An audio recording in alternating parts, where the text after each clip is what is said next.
videoda en çok indirilen Minecraft modlarını test ettim. Sitenin ilk sayfasında Minecraft'ın en çok indirilen modları bulunuyor. İlk mod oyuna asansör ekliyor. Beklentiniz bu olmayabilir ama iki asansör bloğunun arasında zıplıyorum ve üst kata geldim. Eğildiğimde de bir alt kata gidiyorum. Diyelim ki eviniz tam olarak burada ve mağaraya gitmek istiyorsunuz. Burada bir kere eğildiğiniz anda mağaradasınız. Yavaş yavaş madene inmek yerine ışınlanmak daha mantıklı. Puanım 8. Sıradaki mod sizden eşya atma onayı istiyor. Hemen buradan bir toprak bloğu alıyorum. Ardından yere atmak istediğimde bu eşyayı atmak için Q tuşuna tekrar bas diyor. Q tuşuna bir daha bastığım anda eşyayı yere atabiliyorum. Bunu tabii ki her seferinde sorması gerçekten rahatsız edici olabilir. Ama bilirsiniz, mesela PvP atıyorsunuz, karşınızda düşman var ve o sırada yanlışlıkla Q'ya bastınız ve kılıcınızı yere attınız. Bazen çok önemli anlarda motor becerilerimiz kafayı yiyebiliyor. Ayrıca mod sürekli açık kalmak zorunda da değil. J tuşuna bastığım gibi kapatabiliyorum. Eğer bu tarz durumlardan rahatsızsanız bunları çözmek için güzel. Puanım 7.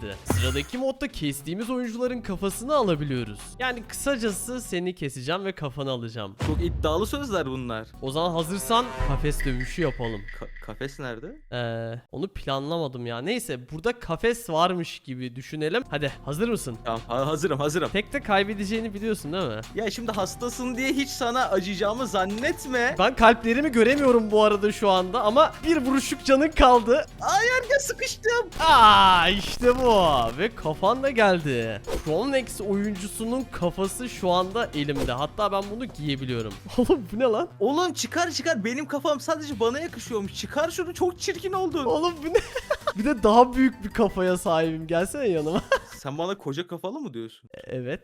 Az önce hastasın diye sana acıdım, bir round daha talep ediyorum. Tamam da senin kafan birazcık daha büyümüş gibi duruyor. Ne var bunda yani? Kafam birazcık büyümüşse. Tamam.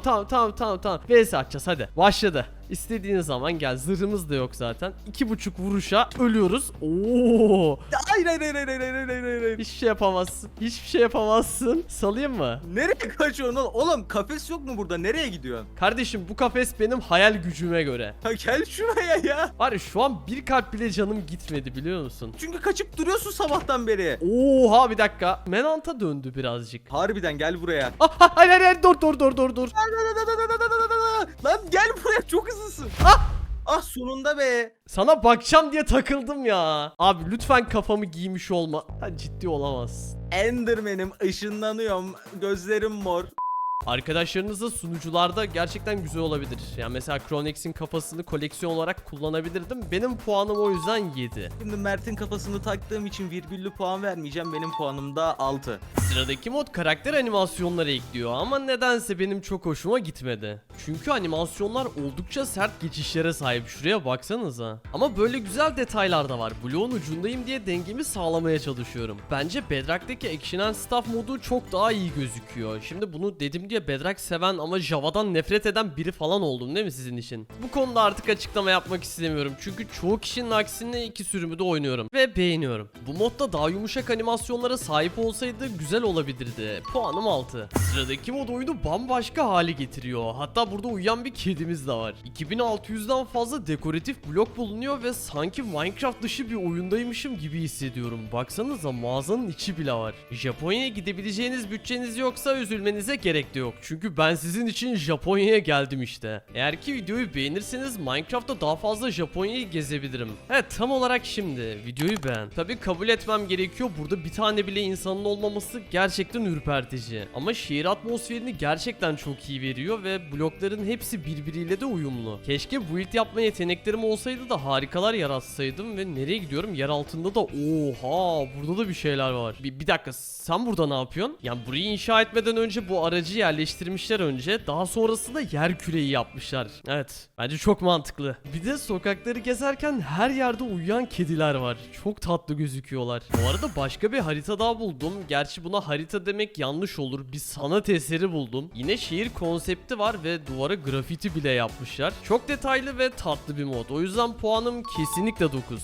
Sıradaki mod parçacık efektlerini daha iyi yapıyor. Önce normal Minecraft'ı göstereceğim. Bloğu kırdığımızda gördüğünüz gibi parçacıklar çıktı, ancak bloğu yerleştirdiğimde maalesef parçacık çıkmıyor. Bence blokları da yerleştirdiğimizde tekrardan parçacık çıkmalı ve indirdiğimiz modda tam olarak bunu yapıyor. Blokların bir anda var olmasındansa bu şekilde ufak parçacıkların çıkması bence çok daha hoş gözüküyor da 2 kere çıktı. Evet, ufak tefek hatalar belki olabilir. Hatta düzenleyebileceğimiz şeyler de var. Ayarlardan bu özelliği kapattığımızda blokların parçacıkları biraz daha değişiyor ama ben çok da beğenmedim. Bu arada daha fazla parçacık çıkmasını da sağlayabiliyorsunuz. 5 kata kadar arttırdım ve bloğu yerleştirdiğimde parçacıklar nerede? Bir saniye, bir daha deniyorum. Herhangi bir şekilde gözükmüyor. Modun fikrini beğendim ama çok fazla hatası bulunuyor. O yüzden puanım 6. Sıradaki mod Witherstorm. Hatırlıyor musunuz bilmiyorum, bu modu daha önceden yayında oynamıştık. Ancak bu en çok indirilen modlar serisi ve en çok indirilen modlardan biri. O yüzden Wither kafasını aldım ve buraya yerleştirdim. Normal bir Wither doğuyor.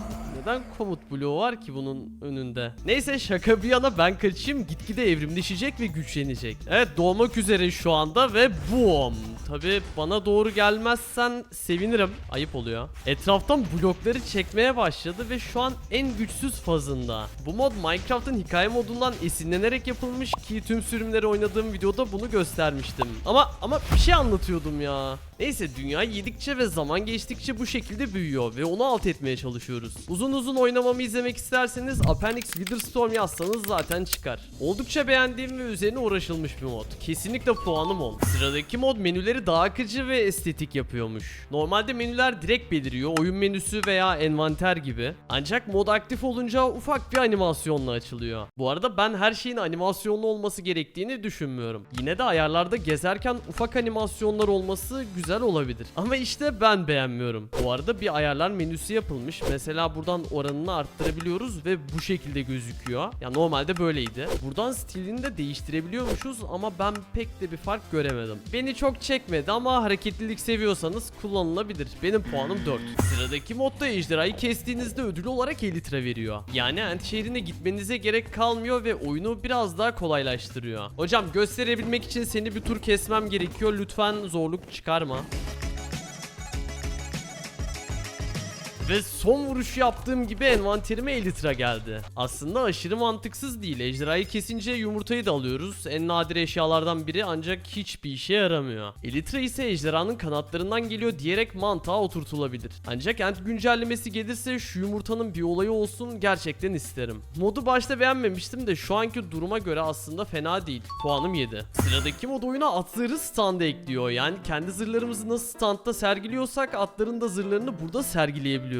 At çiftliğiniz falan varsa dekoratif olarak kullanabilirsiniz aslında. Çünkü atların zırhı zaten standart ve genelde atın üzerinde durur. Büyü falan da basmıyoruz, yani at zırhına büyü basabiliyor olsak arada değiştirmemiz gerekebilirdi. O yüzden beni çok çekmedi, puanım 4. Sıradaki mod dünyaya iskelet kalıntıları ekliyor. Aslında builderların işine yarayabilir ama benim işime yaramaz çünkü ben builder değilim. Ama şuraya bir baksanıza, rastgele yerleştirdim ve çok eskiden burada bir savaş yaşanmış gibi gözüküyor. Bunların etrafına ganimet falan yerleştirilse haritalarda veya mod paketlerinde kullanılabilir. Puanım 6. Sıradaki mod oyuna dinamik sis ekliyor. Normalde oyunda sis bulunsa da burada daha da iyi gözüküyor. Mesela yağmur yağdığında atmosferi kesinlikle çok daha iyi yapıyor. Sonuçta yağmurlu havalarda sis olur ve uzakları görebilmemiz zorlaşır. Ama Minecraft'ta nasıl oluyor derseniz, şu an görüş açımı birazcık kıstım ve karşıya bakıyorum. Hala daha yağmur yağıyor olmasına rağmen karşıdaki ağaçlar gözüküyor. Bir de bunların hepsini ayarlayabiliyorsunuz ve Minecraft'ta sis olsa da burada daha iyi duruyor. Puanım 8. Sıradaki mod oyunu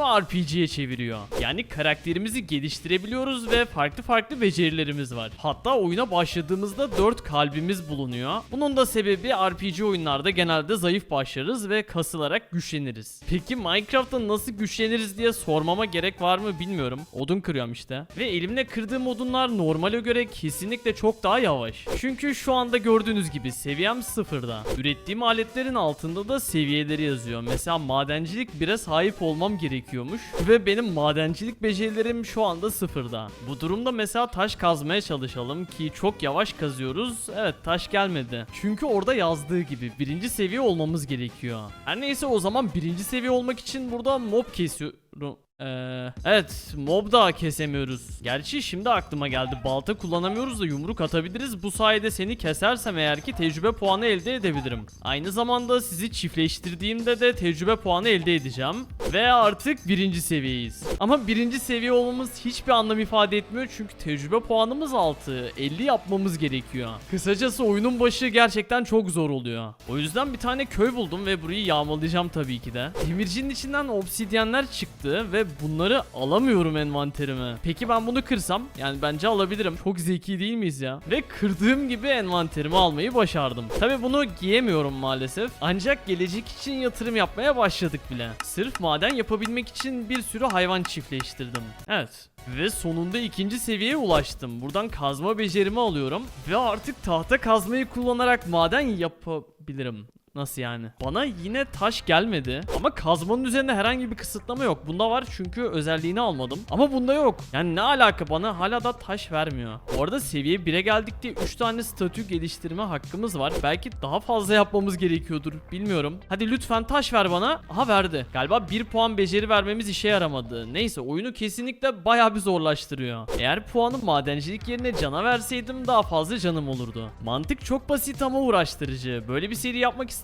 İsterseniz her şeyi fullleyene kadar kasılabilirim. Puanım 8. Sıradaki mod çimleri daha iyi hale getiriyormuş. Normal Minecraft'ta çim tabakası toprağın sadece üst kısmında oluyor. Ancak bu modla beraber artık yanlar da çimli gözüküyor ve yanında toprak bloğu varsa yumuşak bir geçişe sahip oluyor. Ha, bu arada bu durum Nether'daki bloklar için de geçerli. Modun asıl olayı çimler olsa da en sevdiğim şey çitlerin bulunduğu yere göre dokularının değişmesi. Mesela kar yağıyor ve karlı yere geldik. Çitleri yerleştirdiğimde gördüğünüz gibi üzerinde karlar var. Antik şehire gidersek ve skalk damarların üzerine yerleştirirsek de bu şekilde gözüküyor. Ama bozuldu galiba şu anda. Aynen böyle gözüküyor. Ve son olarak Lush Caves'te de bu şekilde gözüküyor. Valla çitlere ekledikleri özellikler olmasa zaten böyle kaynak paketleri var diyecektim. Ama çitler hoşuma gitti. Puanım 7. Sıradaki mod eşya çerçevelerini gizleyebilmemizi sağlıyor. Geçenlerde bir videomda tam olarak bundan bahsetmiştim. Zaten bunu biri yapmış. Mantığı da aşırı basit. Buraya bloğu yerleştiriyorum, ardından eşya çerçevesine eğilerek sağ tıklıyorum ve eşya çerçevesi kayboldu. Minecraft yapımcıları neden bunu oyuna dahil etmiyor gerçekten anlamıyorum. Geçen videoda da aynı şeyi söyledim. Mantık gerçekten çok basit. Bu eşyayı duvarda göstermek istiyorum ve bunu kaybettim. Ancak bu duruyor burada. Hani bunun için kaynak paketleri var tabii ki ama birinin gözükmesini, diğerinin gözükmemesini istiyorum ve istediğim gibi de ayarlayabiliyorum. Mesela şöyle güzel bir özellik de var. Bu eşya çerçevesini elime aldığımda diğer eşya çerçeveleri de gözüküyor. Bu sayede eşya çerçevesi tam olarak nerede görebiliyorsunuz da bu blok zaten havada durduk yere kalamaz. Yüksek ihtimalle eşya çerçevesi vardır yani. Ama olsun, yine de görmek güzel. Modu daha fazla beğendiğimi belli etmeme gerek var mı bilmiyorum. Puanım 9. Sıradaki mod oyuna ayak izi ekliyor. Siz veya moblar yürüdüğünüzde yerde ayak izleri oluşuyor ve daha sonrasında da yavaşça kayboluyor. Aslında 2020 1 Nisan sürümünde oyuna şaka olarak ayak izleri eklenmişti. Sanırım bazı oyuncular da bu özelliği sevmiş. Bu videoda gösterdiğime göre öyle. Aynı şekilde tekneler buzun üzerindeyken bu şekilde efektler bırakıyor, yani iz bırakıyor. Bir de şöyle bir detay var. Suya girdikten sonra dışarı çıktım ve ayak izlerimde gördüğünüz gibi su damlacıkları oluşuyor. Yani bu özellikler 1 Nisan sürümünde bile yoktu. Gerçekten güzel şeyler eklemişler. Bir de bunların hepsine detaylı bir şekilde ayar çekebiliyorsunuz. Oldukça detaylandırılmış diyebiliriz. Puanım 8.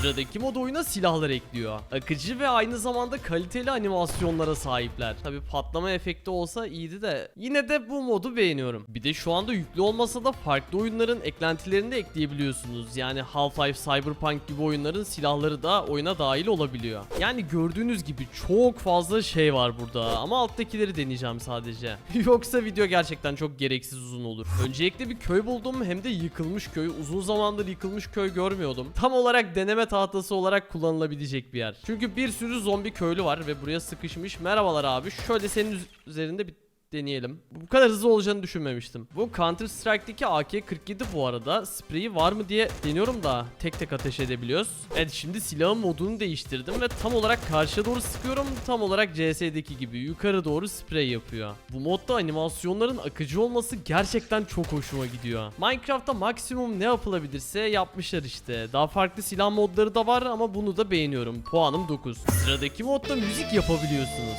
Enstrümanların olmasının yanında nota kağıdı kağıdı da bulunuyor ve buradan istediğiniz notaları çıkarabiliyorsunuz. Tabi şu an gitarda olduğumuz için 6 tane perde bulunuyor. Ama ne kadar çalmak istersem isteyeyim birazcık zor. Kesin bunun manyakları vardır ve çok iyi çalıyorlardır. Mesela piyanoyu denemek istiyorum.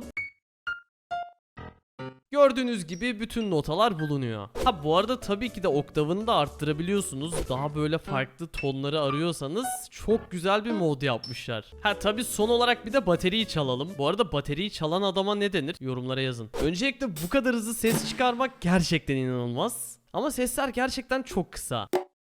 Bunun manyakları için mükemmel bir mod yapmışlar ama ben bunun manyağı değilim. Puanım 8. Sıradaki mod arkadaşınızın nerede olduğunu daha iyi gösteriyor. Normalde biliyorsunuz arkadaşlarınızla sunucudayken alt kısımda nerede olduklarını görebiliyorsunuz. Bu mod sayesinde de arkadaşlarınızın ikonu aşağıda gözükebiliyor. Eğer ki taba basarsam bu şekilde ismi de gözüküyor. Gerçekten çok hoş özellikler eklenmiş. Normalde renkli olarak gözüküyor ve burada senin gözükmen daha iyi mi sence? Bence bayağı güzel olmuş. Şu taba bastığımızda kalp ve yemek barlarının yukarıya kalkma animasyonu falan bence güzel olmuş. Bence de katılıyorum. Şimdi sen kuşsun ya. Bir uçar mısın bir yukarı doğru? Bir bakalım. Aa tam olarak gördüğünüz gibi yukarı çıktığından dolayı üst kısımda olduğunu gösteren bir ikon var. Bir dakika sen nasıl uçabiliyorsun bu arada? Sen nasıl ışınlanabiliyorsan ben de öyle uçabiliyorum işte.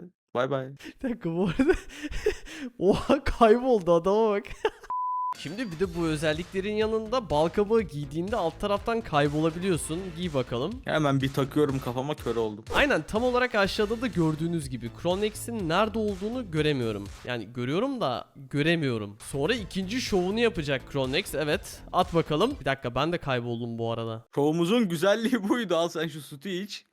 Ben hemen sütümü içiyorum ve şu anda Cronex'in nerede olduğunu göremiyorum. Çünkü bu şekilde görünmez olduğunda alt taraftan da kayboluyor. Normalde böyle mi bilmiyorum ama gerçekten güzel düşünülmüş bunlar. Şimdi son bir özellik daha göstereceğim ama görünmez olman hiç hoş değil. Yani nerede olduğunu bir dakika buradasın. Ya vurma, tamam. İçiyorum sütümü.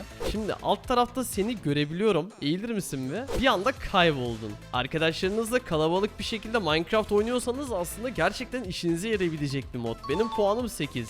Senin kaç? Dediğin gibi kalabalık bir şekilde oynarken bayağı işimize yarayabilir ama bizim üçüncü bir seçeneğimiz olmadığı için ben 7.4 vereceğim. Sonuncu mod oyuna yeni yapılar ekliyor. Bence güzel gözüküyor ve oyunun tarzını bozmamışlar. Bir tık ortaçağ esintileri de var aslında ama fena değil bence. Bu arada tam karşıda da yapı var. Şurada da hatta burada da var. Kabul etmek gerekirse bu birazcık büyükmüş. Ben açıkçası buranın içinde ne var merak ediyorum. Age of Empires'taki kalelere benziyor. Zaten oyunun tarzında birebir uysun diye yapıldığını düşünmüyorum. Macera aramak isteyenler için güzel bir mod olabilir. İçeride de yağmacılar varmış. Abi arkadan yağmacı gelsin istemiyorum. Şöyle ikinizi de bir baltadan geçirdikten sonra arkadaşları da geldi ama onu da hallederiz. Hiç problem değil. Şimdi başka yoksa ganimetlere bakalım. Fena değil aslında. Ama hala daha sesler gelmeye devam ediyor. Merhabalar. Buraya kendinizi sıkıştırmanız güzel oldu bu arada. Çok rahat halledebilirim sizi. Hatta kendi arkadaşına vurdu. Süper. Üst katta bir tane bile düşman kalmadı ama hala daha sesler gelmeye devam ediyor. Bir dakika burada bir tuzak kapısı var. Burada galiba sesler aynen. Siz ne yapıyorsunuz lan? Oha! Adamlar tutsak tutmuşlar. Zombi köylü var burada. Aynı zamanda demir golem de var. Bir dakika bu sandıkta ne var peki? 2 tane altın elma. Yani burada zombi köylüyü iyileştirebiliriz ve igloya benziyor aslında ama demir golem de var. Buradaki sandıkları alıyorum ve en üste çıktığımda hala eşya var. Hatta envanterime sığmadılar. Macera arıyorsanız güzel bir mod. Puanım 7. Daha fazla video arıyorsan da bunları izleyebilirsin. İyi seyirler.